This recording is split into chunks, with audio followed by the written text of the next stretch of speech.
Fala pessoal, beleza? Tudo bem com vocês? Alexandre mais uma vez aqui no próximo bloco podcast. Esse é um episódio que a gente tá quase em 200, falta 30 e um pouquinhos, até o final do ano a gente não chega, mas o episódio número 164 já é episódio pra caramba, então quem não assistiu os passados aí, pode maratonar e até o final do ano vocês conseguem terminar de assistir. Eu sou o Alexandre, vou conduzir esse podcast mais uma vez, e hoje eu tô com a Flávia aqui. Ah, Flávia, a gente se conhece faz uns 4, 5 anos, sei lá. Não, né? Não, 3 acho que anos, não 2 anos. A gente se conheceu certo. ontem, na verdade. Mentira, mas eu conheço já um pouco da história da Flávia e eu quero descobrir um pouco mais. Então, prazer, né? Prazer estar receber aqui. muito bacana. Agradeço o convite. Show, se você quiser já falar quem que é a Flávia e tal, porque aquele aviso chato de seguir, eu não vou falar 1000 horas, mas sigam, né? Sigam a Move também, nossa patrocinadora. A gente nas redes sociais e a Flávia também. Agora a Flávia pode falar. Instagram, Quem é a Flávia? É a Flávia, arquiteta, focada em alto padrão.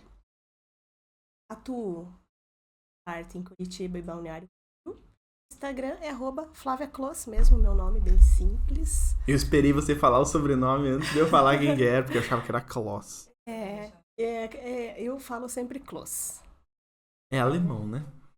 Na verdade... Corta, não é. Na verdade, se eu for entrar na história de genealogia aqui... Mas tem um pouquinho, não. Quem olhar lá no Instagram vai ver que eu coloco algumas coisas da minha vida pessoal, né? E arquitetura, porque eu acho que é isso que a gente é. Quando a gente tem amor pela nossa profissão, a gente mistura mesmo. E hoje a gente tem bastante abertura para fazer isso, né? E as pessoas não ficam imaginando, nossa, ela tá colocando da vida dela. Não, é o que as pessoas querem ver e ouvir. Então, genealogia é uma das minhas paixões. Né? Que legal! Meu sobrenome, ele é, a princípio, dá a impressão que é alemão, mas ele é polonês. Polonês. Porque quando meu bisavô veio ao Brasil, era Klozinski. Tá. Mas cortou bem a parte polonesa, né? O Inski ali. O Inski. E daí ficava só Klos com S, ele adicionou um S. Aí com 2 S fica alemão. Né? Então por isso que todo mundo acha que é alemão. Mas é coisa de imigrante. Na época não sabia falar muito bem o português. E pra simplificar, acabavam mudando o sobrenome. Isso não aconteceu só com ele, acontecia muito. Principalmente os poloneses, alemães, russos. Diminui o nome, ou muda um pouco. Diminui ou muda. Mas a família da minha mãe é polonesa. Alguns ainda têm acho que é Wilisinski o sobrenome.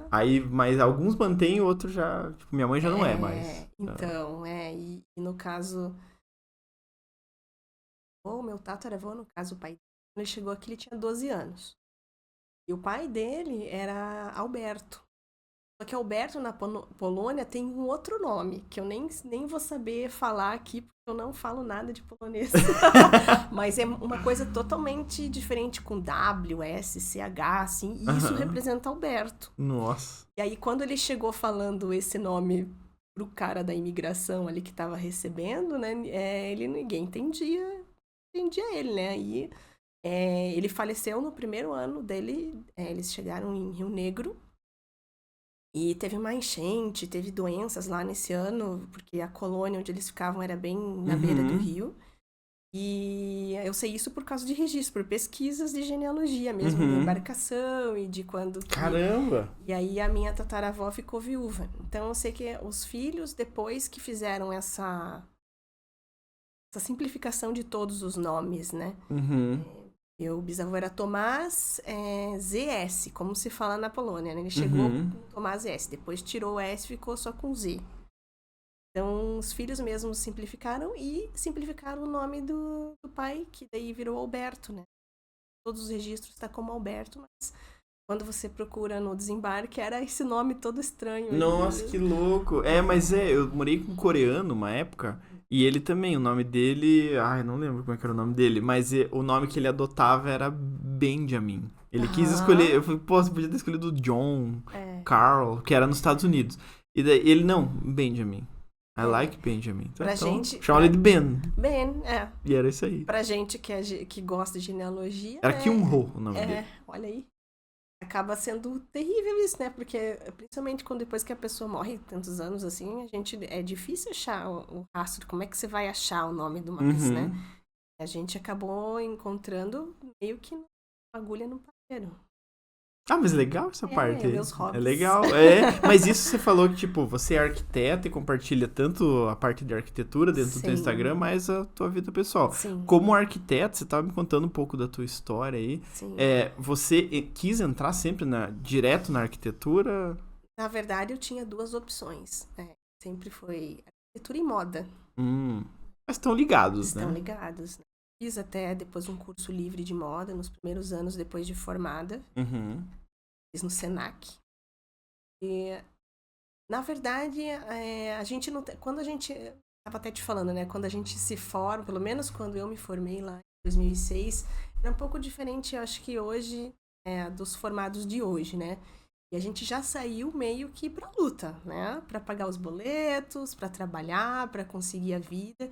E a vida foi sempre muito me levando pra área de arquitetura. Mas como eu sempre tive essa paixão de moda, né? Então, eu digo que hoje a coisa de você fazer o projeto de arquitetura é também levar como se você estivesse vestindo a sua casa, né? Então, eu visto a casa literalmente e muito do que eu aprendi, que eu gosto de ver e que eu estudo serve para arquitetura. Então, sempre foi essas é legal duas fazer esse opções. link mesmo, né? Porque combinam as coisas. Sim, combinam. sim. Então, a escolha de tecidos, a escolha de materiais, o jeito de que as pessoas também se vestem na hora de fazer um briefing, ou como elas se comportam na hora de falar comigo. Você já, depois de anos fazendo isso, você tem já uma ideia do perfil da pessoa. Isso ajuda muito na hora de apresentar a primeira ideia do projeto. Tipo, você lê a pessoa antes. Exato. E você não tem que fazer tantas revisões, então os projetos ficam mais assertivos. Isso é muito de acordo com... As pessoas não percebem. A gente estava até falando, né, de vestir preto sempre, ou camisa. É como as pessoas, elas também vivem a vida delas. Então, o fato de você, a gente tá falando de você, do meu esposo também gostar de vestir camisa preta, né, já denota pra mim que é uma pessoa que gosta de praticidade, não quer pensar muito no que vestir, que é uma coisa que fique bacana. Adoro. Mas não quer que fique perdendo muito tempo com isso. Eu vejo muito por ele, colocou a camisa, pronto, vem. Né? Não, e pro cliente é legal isso, você vai fazer um briefing, Sim. você faz uma leitura dele, porque dá pra você dizer, né, claro, a não ser que a pessoa seja obrigada a vestir aquela roupa pra um trabalho específico e tal, daí você não consegue tirar muita informação, mas se não, você consegue saber se a pessoa, ela gosta de ser mais moderna, ou ela não é mais moderna e tal. E pra gente que é arquiteto é sempre bom, porque raramente você vai fazer uma apresentação de briefing, uma apresentação de projeto, a não ser que seja um projeto corporativo, mas quando é residencial, eu tendo a sempre fazer na casa do cliente mesmo. Posso fazer na casa que você está morando, vamos dizer que seja em outro local que ele está querendo construir, mas eu tento ir até eles, porque sabendo como estão os objetos, como eles estão em casa, porque normalmente quando a gente está em casa, a gente está vestindo o que a gente gosta. Né? Então, e a gente tá na vida mesmo, né? Sempre deixo eles à vontade, né? Pode ser do jeito que vocês estão, e aí a gente acompanha como eles são, e isso ajuda muito na hora de projeto, na hora que a gente vai fazer, é como se a gente se tornasse uma atriz ali, incorporasse aquela pessoa que a gente viu, e a gente pensasse nesse projeto com a capa daquela pessoa. O arquiteto, ele tem muito disso, de tentar decifrar, né? Isso também é um treino, né? Não, e isso é difícil de entender, tipo, porque você entra na vida da pessoa no briefing, né? Porque você já tá, por exemplo, lá na casa dela, pra ela passar as informações pra você conseguir desenvolver um projeto novo. Ali você começa a captar informações que pode ser que ela não fale pra você, mas a forma de falar, a forma de se portar, você já consegue entender e incorporar informações. Sim, assim como a gente estava conversando que às vezes em determinadas situações as pessoas se portam diferente e elas tendem a ser uma outra pessoa que elas são, isso acontece também. Mas é muito mais difícil a pessoa ser assim quando elas estão na sua casa. Porque se ela... tá seguro, né? Ela tá seguro e os objetos, o jeito que ela se veste, o jeito que ela fala. Quando tem crianças, as crianças são verdadeiras, então você pega por ali. E às vezes ela não precisa me falar, mas eu já percebi que aquilo é um padrão. E na hora de desenvolver o projeto, às vezes nem falo que eu tinha notado isso, mas na hora de explicar o conceito, ela se vê ali. E aí ela vai se soltando, e no meio desse processo todo, eu digo que os meus clientes, eles não são clientes, eles viram amigos. Uhum. E muitas vezes reincidentes, porque fica algo leve. Aham. Entre uma fase e outra do projeto, aquilo vai se tornando leve. A Uhum. gente sabe que obra sempre é Obra é tenso, obra é tenso. Casa de ferreiro, espeto de pau. Eu tava falando com uma colega minha, arquiteta, esses dias, e ela falou assim, eu comprei um apartamento que eu me mudei, tava todo pronto, inclusive imobiliado. Agora eu tô mudando algumas coisas, mas porque eu queria, que eu precisava de outras coisas, mas ele já estava pronto. Ela falou, eu não quis começar uma obra. Uhum. E ela falando isso, né, é engraçado, porque os clientes acham que a gente tá toda hora mudando, toda hora em obra, toda hora... Mas a gente sabe o quanto tempo leva, né, e quanto dedicação tem que ter. Uhum. E a gente sabe que quando se trata da gente, é estranho a gente contratar outra pessoa para fazer isso. Sim, né? Então, a gente simplifica a vida. A maioria dos arquitetos, a gente simplifica a nossa vida para que a gente possa oferecer o melhor para o nosso cliente. Né? E deixar essa coisa leve é boa, né? Porque a gente tá fazendo uma reforma ali atrás também. Daí o arquiteto semana passada falou, chegou a hora da treta da obra. Porque não aconteceu até agora, mas agora vai ter que acontecer. Ó, aquela parede ali, a tinta não ficou boa, vai ter que não sei o quê. Eu falei, não, beleza, tá tudo bem. A treta que você queria não vai ter. Coitado, ele nem queria treta. Eu acho que quando comunica o processo, né? Aquilo que... E eu sempre falo desde o começo, olha, a obra é um processo, não existe perfeição, né? O trabalho de todos é imperfeito, isso acontece, né? Mas a gente sabe quando é um bom profissional, principalmente que está trabalhando a mão de obra, né? É aquele que arruma o que ele fez. Sim, né? E que conserta, e que vai atrás e procura soluções. Então eu falo, vai acontecer. Não venha com esse pensamento de que não vai, porque é complexo, mas a gente tem mecanismos para a gente tentar achar essa solução antes que aconteça um erro maior. Isso, e o bom senso tem que imperar. Tipo, esses arquitetos que estão fazendo a obra pra nós, eles são muito amigos meus. Então, tipo, é muito de boa. Eles podem falar o que eles quiserem, assim, eu vou entender do jeito que eu entendo, e eu vou responder do jeito que eu respondo, eles vão entender. E é isso aí, tipo, isso torna uma convivência legal. No final, vira um projeto super legal. Sim. Fica todo mundo de boa. A gente aproveita pra xingar os fornecedores, porque é legal, né, xingar. Não, tô brincando, não xingue fornecedores. Mas a gente tem as ideias, a gente discute ali e no final sai um projeto legal.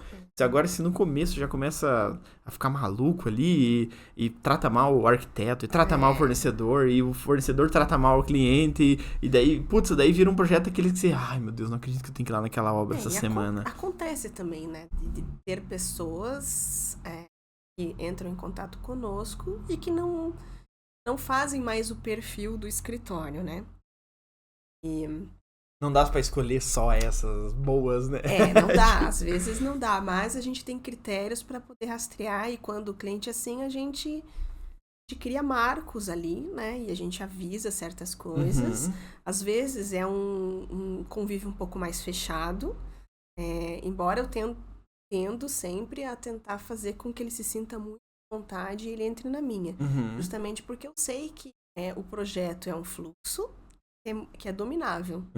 Enquanto está tudo no papel, é muito fácil. É só apertar a equipe ali, as imagens são produzidas, ali é o nosso campo de atuação. Mas quando a gente passa isso para executar, não é mais nosso. Ele é meu e de todos os fornecedores, e a mão de obra e do cliente também. Então, são... várias frentes para você e tá suscetível a 5 milhões de problemas por dia. E fica muito mais fácil quando o cliente tá do nosso lado. Quando ele entende que a gente tá trabalhando para ele e isso, não contra exatamente. Que você quer entregar a obra do jeito que foi feito ali. E você tá tentando resolver os problemas e pronto, né? Mas isso por isso que é bom logo no começo bater, né, com o cliente, assim, tipo, nosso cliente é gente boa, entendeu bem qual que é a proposta do escritório, a gente também gostou dele, porque daí você sabe que vai fluir, né? E a gente também demitiu alguns clientes. Mas é que tem que acontecer, né? Tipo, é um trabalho.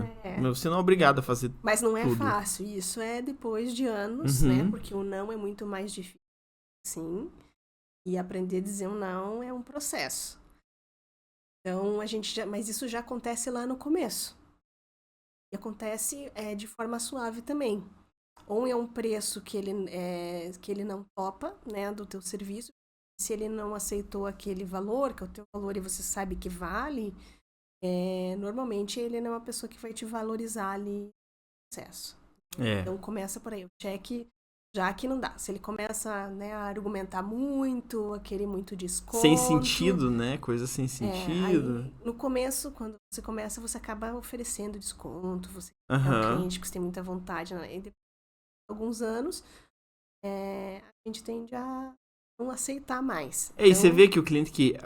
É diferente o cliente que quer desconto, porque, tipo... Putz, é aquele descontinho pra fechar e tal. E tem aquele desconto que quer... Aquele cliente que quer amassar você e depois ainda jogar na cara. Enfim, esse é o... E aí, normalmente, ele cai ali.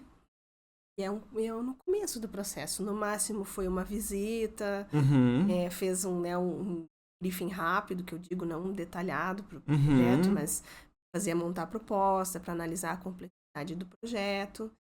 Montou a proposta, não topou o valor, sai todo mundo de bem com o outro. E às vezes ele até volta mais para frente, porque ele vê que pegou alguma coisa mais barata, porque a gente sabe que na nossa área não tem muita linearidade de cobrar, né? Não existe mágica também, né? Tipo, o cliente, na hora que vai pagar R$15 no projeto e vai sair o projeto. E se ele entrar ainda no meio desse funil ali e ainda ser um cliente um pouco restritivo com processos, aí tem outros critérios que a gente vai analisando e vai fazendo, né? Eu acho que um deles já tem que ter um bom contrato. Né?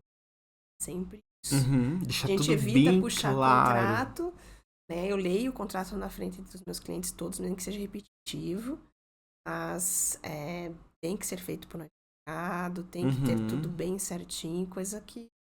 E isso dá um medo também. Eu acho que tem muita gente que evita contrato porque pensa que, pelo menos eu ouvi isso de muita gente, que às vezes pensa que o contrato pode ser uma afronta pro cliente e ele pode desistir do projeto ali. Não, é só tipo uma proteção, não só para você, mas pro cliente também. Ao contrário, ele te leva mais a sério. Sim. Porque ele vê que ali, outra coisa, né, todo mundo tem que ter um CNPJ.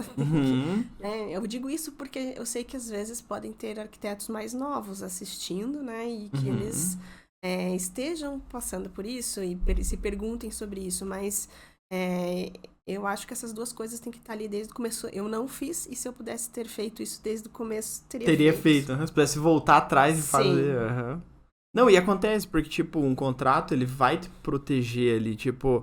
Eu tenho certeza que tem gente assistindo que já passou por alguma busca e fala, ai, mas se eu tivesse deixado bem certinho no contrato, isso não teria problema. Porque se encerra, né? A gente evita, mas alguns clientes a gente tem que dar uma puxadinha. Lembra-se que te falei, era assim, né? É uma coisa que o cliente confunde muito, a execução de obra com acompanhamento de obra.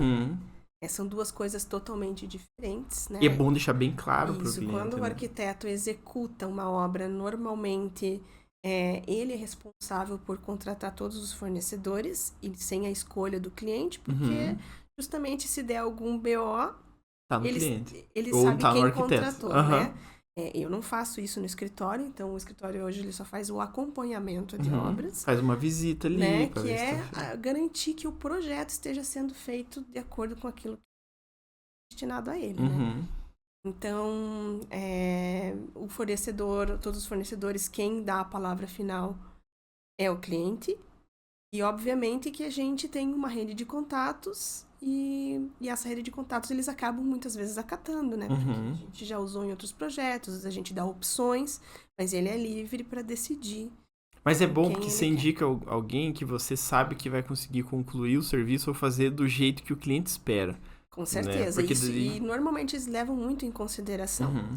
E a única coisa que eu sempre coloco desde o começo para eles é que eu tenho a oportunidade de, quando o cliente quer realmente participar e fazer todos os orçamentos, que eu tenho a oportunidade de eu fazer os meus e apresentar e ter o conhecimento dos números que ele tem também. E normalmente a gente consegue, com os nossos parceiros, bater esse número, né? E fazer uma proposta até muitas vezes melhor para esse cliente. E explicar para ele o que... Outra vez, é o propósito do projeto, sempre é esse. Né? Então, quando a gente faz um projeto, a gente tem um propósito para ele. E quando o cliente orça e tem o domínio lá de ele ficar orçando, daí, e principalmente em marcenaria, acontece muito isso, né? do cliente orçar, e daí são muitos detalhes que estão nos orçamentos. E às vezes ele fica fechado lá com o orçamento dele, mas no orçamento dele tinha determinadas ferragens que não são as mesmas que eu estou orçando, né? E aí ele não sabe que aquilo é uma perda de qualidade, que depois é aquilo que vai dar problema. E a partir do momento que eu tenho acesso ao que ele está orçando, ou eu posso equalizar, ou eu posso garantir fazer tudo a ruim, ele se você quiser. que não vai atender o projeto que eu fiz, né? Que é de minha autoria. Então, a gente tem todo esse cuidado. Mas é acompanhamento de obra e execução. E realmente eles acabam se confundindo. Mas é muito bom, não sei, eu vejo, tipo, como tem bastante vivência em obra também, quando o arquiteto tá sempre presente, é muito boa a obra. Nossa, parece que flui de um jeito... Sim. Assim, parece que tá todo mundo em sintonia, assim. Tipo, Sim. o cara abre o buraco na parede, o cara de trás já tá com a massa e o pintor já tá indo ali. Então, e quando não tá assim, às vezes o cara abre o buraco, daí passa 2 meses pra alguém ver que tá aberto o buraco, que tem que fechar porque os móveis estão vindo, daí atrasa os móveis. Nossa, é um caos, é um caos. É como se a obra não tivesse o seu maestro, né? Exatamente. E daí vai acontecendo as coisas fora de ordem, tipo, você vê marcenaria chegando sem o piso, desse mesmo... esse mesmo cliente bate a cabeça simplesmente porque às vezes contratou só o projeto. Ou acha que é fácil, ou né? Ou acha que ele mesmo pode. Ele fala, não, aqui ó, primeiro piso, depois mobiliário. Sim. E tá, mas e iluminação, e pintura, e o resto, e som, e não sei o quê. Quando que entra? E quem que vai falar pro cara da pintura esperar ou ver com o cara da marcenaria primeiro se ele pode entrar? É que o cliente não tem esse feeling de quando que entra, principalmente na parte de interiores, né? Quando que entra determinado serviço, quando sai, e o prazo, e se alguma coisa tá atrasada. Até para cobrar esses fornecedores, né? Do que e por que tá atrasado. Então, é fundamental o acompanhamento. Sim. Não, e isso, tipo, se reflete muito rápido em prazo em obra, né? Tipo, e desperdício da obra. Ele acaba gastando mais. Às vezes tem que arrumar alguma coisa que não ficou boa. E eu sempre digo que no papel você tem 100% de chance de corrigir qualquer erro. Começou o primeiro ferrinho lá, o primeiro furinho de fundação, já começa o erro. Se não tiver alguém olhando ali, né? Quanto mais vai passando, mais vai... Aquela bola de neve vai aumentando. E quando chega no interiores, que é onde que tudo fica, onde todo mundo vai ver, aquele erro já virou um elefante. Né, um dreno, né? Ele vai dinheiro pra tudo que é lado. Você não consegue mais fazer o que teria sido proposto. Não, e isso é uma um frustração para problemão. nós arquitetos, porque a gente fez um projeto idealizando, né? Eu digo que hoje o portfólio é algo muito importante para nós. Mais até que o dinheiro que a gente ganha com o projeto, porque a gente sabe que as mídias estão aí, né? Então a imagem vende. E é obviamente que a gente quer concluir, quer que esse projeto esteja conforme a gente fez, né? E o cliente, ele tem que entender que, tipo, essa parte... Porque, às vezes, sei lá, tem cliente final assistindo aí, que ele tem que entender que não é puxação de saco de arquiteto, de design de interiores, que, tipo, tem que ter um acompanhamento, que tem que ter um projeto. É fato que você vai economizar. Sim. E você vai economizar tempo, primeiro, porque para tomar decisões, o arquiteto vai te fornecer ali tinta. Ó, eu te dou 3 opções. Para você não ter que pesquisar, perder meio dia pesquisando. O arquiteto já sabe. Por quê? Porque tem experiência, porque sabe o que dá certo, o que não dá. Ele não vai te oferecer uma tinta ruim, ou um móvel ruim, ou ele vai fazer essa comparação, ó. Você tá pagando 100 mil na marcenaria, só que veja que esse 100 mil tá com aquela ferragem que daqui 1 mês a gaveta vai travar. Sim. Você quer isso mesmo? Não quer investir 120 e pegar um negócio que vai durar pra vida toda? E também fazer ele verificar que tem coisas que são importantes para ele e tem coisas que não são. Né? E que ele não precisa necessariamente investir em tudo. E que certas coisas ele pode investir menos. Eu sempre digo que uma casa, principalmente, a gente tem coisas, as peças chaves, né? E são coisas que a gente usa muito e que são importantes que sejam boas. Sofá é uma delas. Cama e a parte da marcenaria, principalmente de cozinha em áreas molhadas. Né? Então, essas coisas...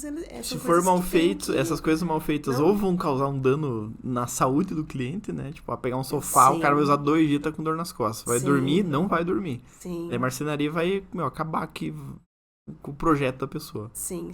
E quem faz isso somos nós.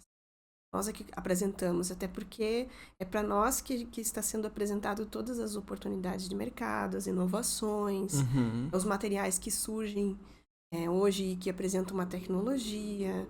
E o cliente, ele não tem obrigação de saber disso. Até por mais que a pessoa, se eu tenho alguns clientes que são bem antenados, e que Uhum. gostam e que pesquisam, eles, por mais que sejam, não estão na linha de frente, porque eles têm as suas atividades no dia a dia, suas outras Uhum. tarefas, e o que a gente tem muito online, às vezes é muito superficial.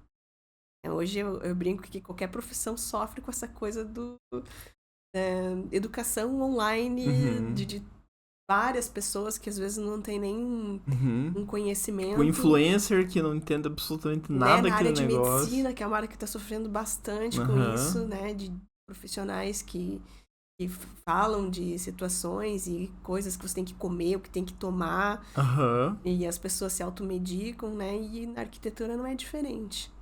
Não, e talvez na arquitetura, tipo, tenha vários entraves também, porque, tipo, é muito fácil você renderizar um negócio que não existe, né? Que Sim, não é possível de executar, basicamente. sim, Então você sim. pode muito bem renderizar, sei lá, qualquer coisa, né? A TV dentro da churrasqueira. Hoje tem a AI, né, que faz isso. Se você dizer para ela o que você quer num projeto, Uhum. ela faz o ambiente ali para você. E isso está em algo tão avançado que nós, um dia, arquitetos, vamos conseguir imputar as nossas informações num ambiente e ele vai ser Uhum. executado, e já vai sair planta, corte, detalhamentos. Uhum. Mas mesmo essas informações que a gente está dizendo tem que ser ditas por um profissional. Sim.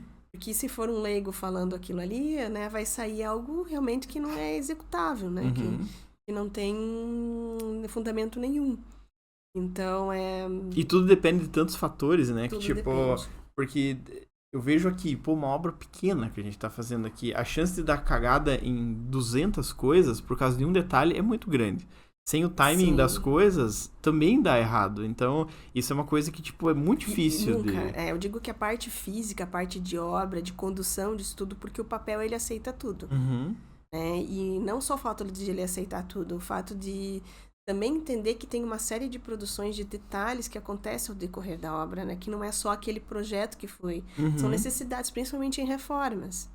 Reforma é sempre, eu digo até uma palavra, é um câncer, porque a gente abre Uhum. uma parede, surge uma coisa, e aquilo tudo não estava previsto Ué, antes, e tinha daí aquecimento de água aqui? Como assim? E é, esses cano de água aqui de isso é uma cobre? coisa que acontece muito, né? Uhum.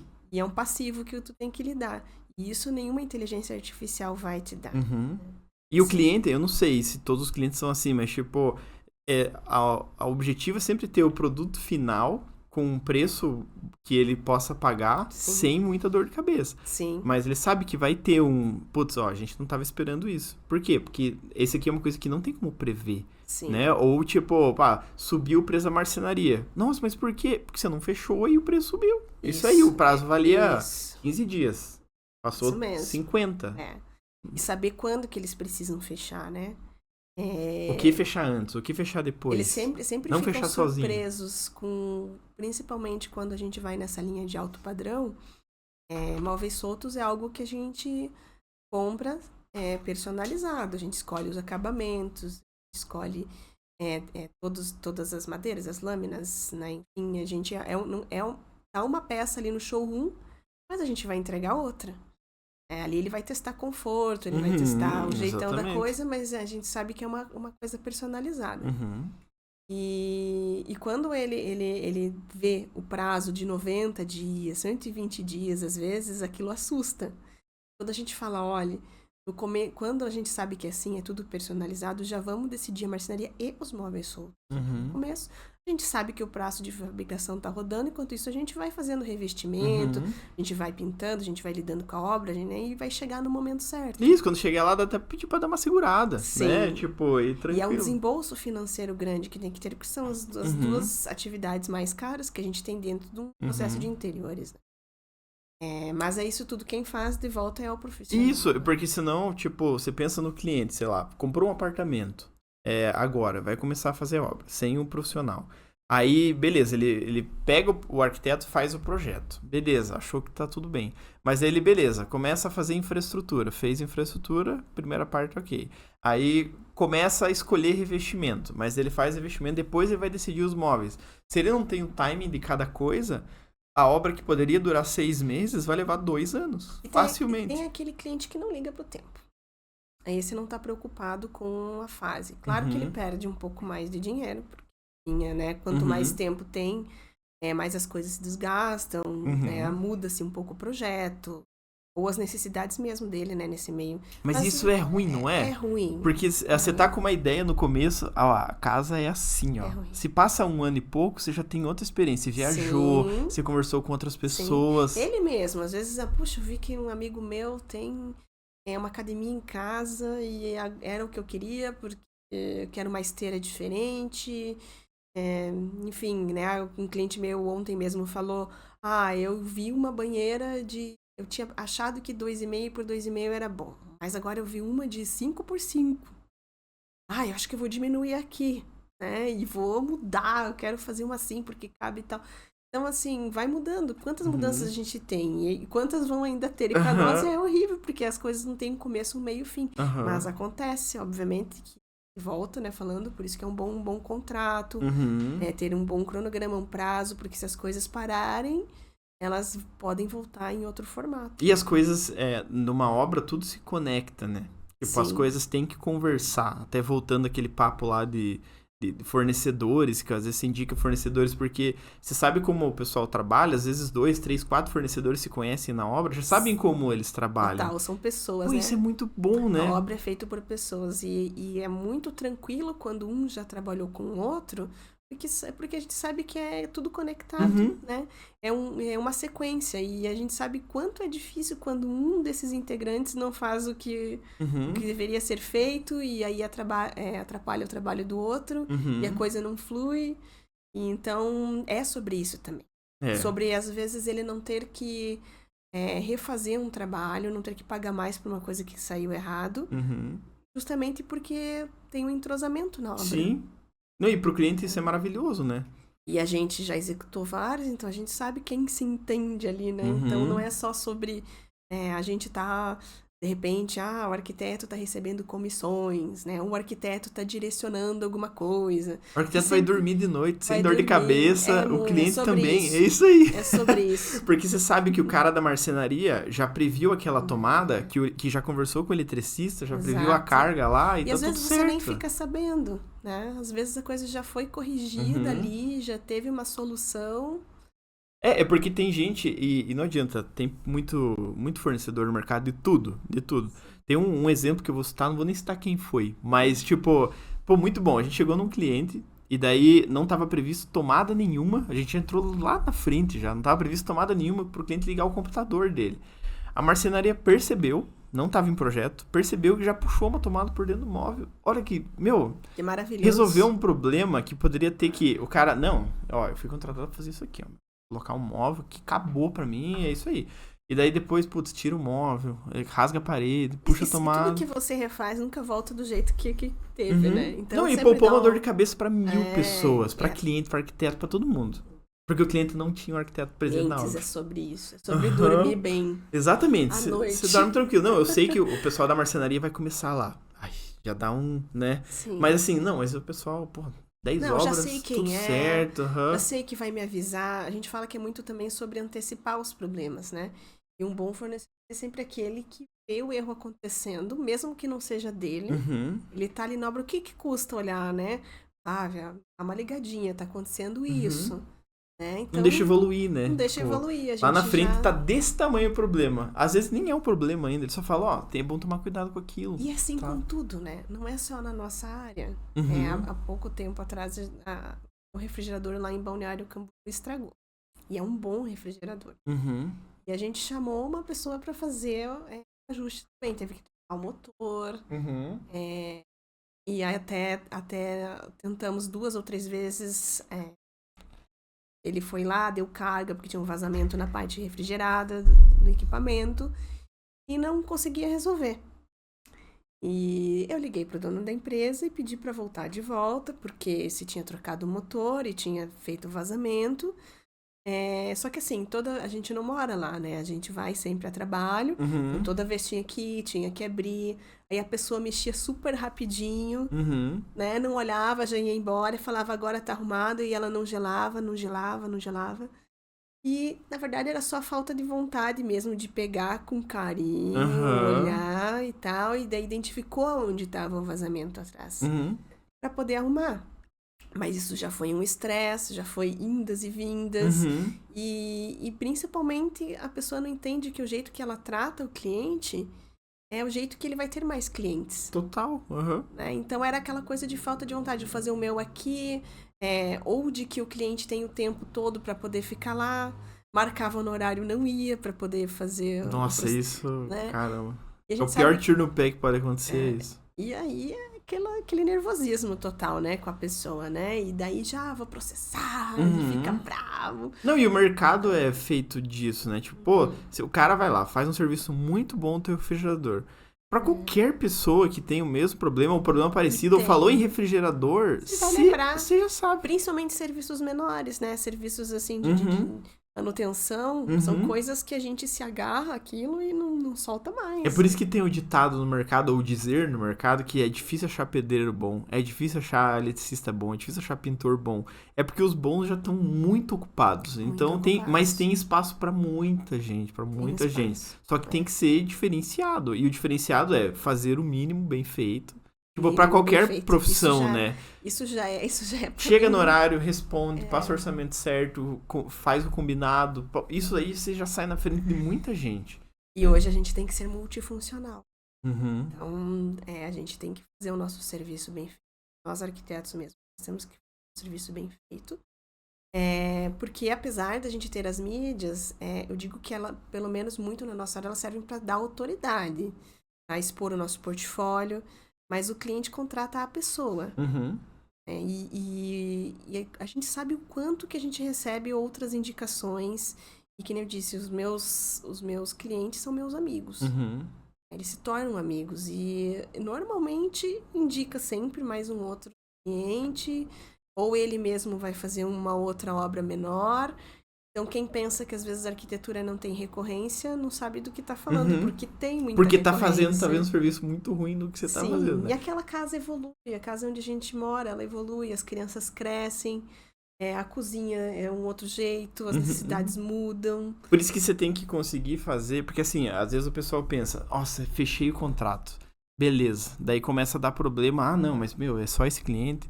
Não, resolve o problema. Fala com o cliente, entende e tal. Esse cliente é o que vai te trazer mais, ou o que pode trazer mais. E primeiro você tem que fazer o serviço do jeito que tem que fazer. O cliente é difícil? Fala com o cliente, é difícil. Fala assim, cara, é difícil tal, mas veja bem, veja por esse lado e tal. Eu procuro ser bem sincera, né?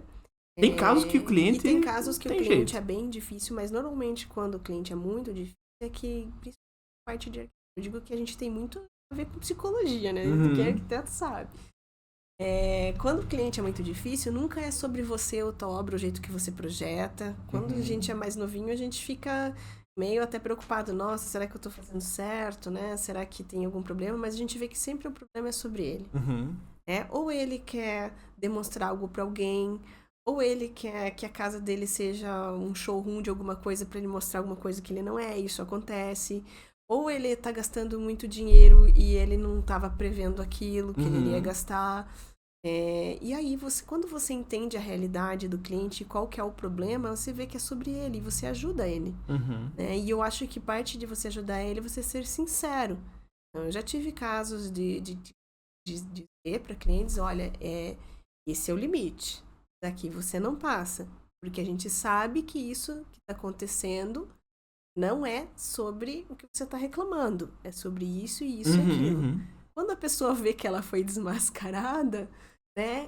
E vê que você está tentando ajudar e não está falando isso de um jeito pejorativo, para denegrir, e que você está do lado dela, a ficha cai e a história muda completamente. E aquele assunto se encerra ali, normalmente se encerra ali, e a coisa flui. Isso, e volta a parceria. Volta sem a rancores parceria. e vida que segue. E aí a gente consegue concluir. Uhum.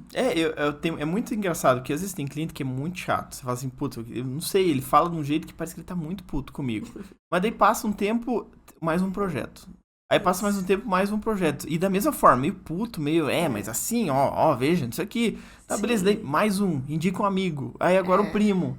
Então, tipo, tem que conseguir realmente ler o cliente, ver se, você, Flávia, você cometeu alguma coisa que tá errado, fez alguma coisa errada mesmo, você vai saber se fez alguma coisa errada. Fala, pô, não, é verdade, eu acho que eu pisei na bola. Cliente, venha cá. Ó, cliente, eu fiz isso aqui. E acontece, vamos resolver. né? Acontece, Os todo erros mundo, é acontecem humano, de né? A todos gente os é humano. lados, Uhum. né? E é importante você ser sincero sobre isso, e não você não tentar esconder algo que aconteceu. Às vezes aconteceu por inúmeros motivos, né? Teve um caso uma vez que um dos funcionários mediu um ambiente errado, né? E para poder fazer o projeto, e era um ambiente pequeno, estava alguns centímetros menor ali, então foi feito toda a questão de escolha de móveis em cima daquele, né? De soltos, que ele basicamente dependia de soltos. Quando chegou o mobiliário, ficou um pouco mais apertado do que a gente previa. E isso aconteceu por quê? Porque não foi feita uma conferência de medidas uma segunda vez. Que agora já entra nos procedimentos. Já entrou nos procedimentos, tem que ser confirmado antes de fazer o pedido do móvel solto, né? E às vezes é só alguma coisa que tu coloca ali no meio do teu processo e resolve. O erro sempre serve pra gente aprender algo com ele. Sim. Não, e é sempre bom, tipo, quando você tem essa amizade com o cliente, porque esse erro, ele vai ser muito mais fácil de ser conversado. Se já tá uma rusga entre todo mundo, aí é o fim do mundo. Sim. Aí é a gota d'água que faz o copo transbordar. E a pandemia trouxe isso pra todos nós, né? Tive casos no escritório da pandemia, realmente mexi muito com a cabeça de certos clientes, de estarem ali confinados, dentro daquele espaço dentro de casa, e mudarem o perfil deles realmente, de estarem no apartamento, aí eles querem comprar uma chácara do nada, porque eles estavam tão estressados vivendo naquilo ali, e aí as pessoas que eles não eram mais naquele momento. É importante a gente entender o perfil e o momento que o cliente está. Eu acho que isso já pode ir começando com a leitura do briefing, mesmo desde o começo.